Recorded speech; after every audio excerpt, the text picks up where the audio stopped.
वहीं उत्तराखंड में अब पर्वतीय क्षेत्रों की शहर की धरण क्षमता का सर्वे किया जाएगा। सर्वे रिपोर्ट के आधार पर किया जाएगा सर्वे और बता दें कि इसको व्यवस्थित किया जाएगा। सर्वे रिपोर्ट के आधार पर विभागीय अधिकारियों को गंभीरता से काम करने के निर्देश इस दौरान दिए गए हैं। पर्वतीय क्षेत्र के शहरों की धरण क्षमता का सर्वे किया जाएगा। सरकार की ओर से सर्वे रिपोर्ट के आधार पर किया जा सकेगा व्यवस्थित और विभागीय अधिकारियों को इस विषय को गंभीरता से लेने के लिए निर्देश जारी किए हैं। संबंधित विभागीय अधिकारी कर्मचारियों को कहा गया है कि गंभीरता से इस विषय पर कार्य किया जाए। वहीं इस पर अधिक जानकारी के लिए सहयोगी सोनू हमारे साथ लगातार बने हुए हैं। सोनू, पर्वतीय क्षेत्रों के जो शहरों की धरण क्षमता है इसका सर्वे किया जाएगा, तो किस प्रकार से इस पूरे कार्य की शुरुआत की जाएगी? जनता को क्या लाभ होगा इससे? राज्य सरकार को क्या विशेष प्रभाव पड़ने वाला है इस कार्य से? पल्लवी, राज्य की धामी सरकार लगातार उत्तराखंड में तीर्थाटन को और पर्यटन को बढ़ावा देने के प्रयास कर रही है और ऐसे में बड़ी संख्या में बाहरी क्षेत्रों से लोग उत्तराखंड का रुख कर रहे हैं। एक तो ये फ्लोटिंग पॉपुलेशन है जो जिनकी आवाजाही लगी रहती है, जैसे चार धाम यात्रा हो गई, कुंभ जैसे आयोजन हो गए, इसके अतिरिक्त कांवड़ यात्रा हो गई। इसमें बड़ी संख्या में लोग एक श्रद्धालु के रूप में यहाँ पहुंचते हैं। तो लगातार सरकार ये प्रयास कर रही है कि केंद्र सरकार के सहयोग से जो उत्तराखंड में आने वाली फ्लोटिंग पॉपुलेशन है उसके लिहाज से अब स्थापनाओं को विकसित किया जा सके।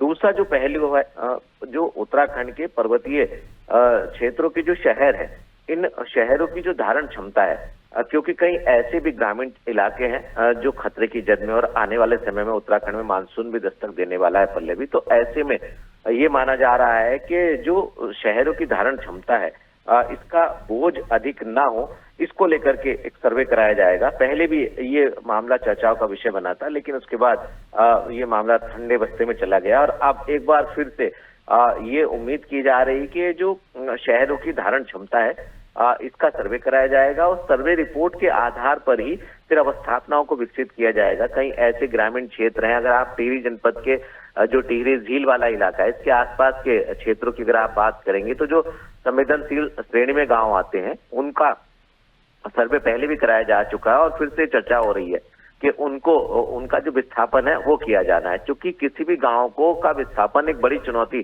शासन सरकार के सामने होती है, लिहाजा जो सर्वे की प्रक्रिया है वो फिर से अपनाई जाएगी और वैज्ञानिक जो तर्क होंगे, जो तकनीक होगी, उसके आंकलन के आधार पर जो है फिर इस सर्वे रिपोर्ट को गंभीरता से लेते हुए जो है वो इस प्रक्रिया को आगे बढ़ाया जाएगा। तो ये क्योंकि लोगों के विस्थापन से जुड़ा हुआ मामला, कुछ समय पहले आप जानते ही हैं पल्लवी कि जब जोशीमठ में दरारें और खास तौर से भवनों में दरारें आई थी तो तमाम विशेषज्ञ जो संस्थान है उनके वैज्ञानिकों ने रिपोर्ट तैयार की थी और यहाँ पर भी विस्थापन की बात कही जा रही थी।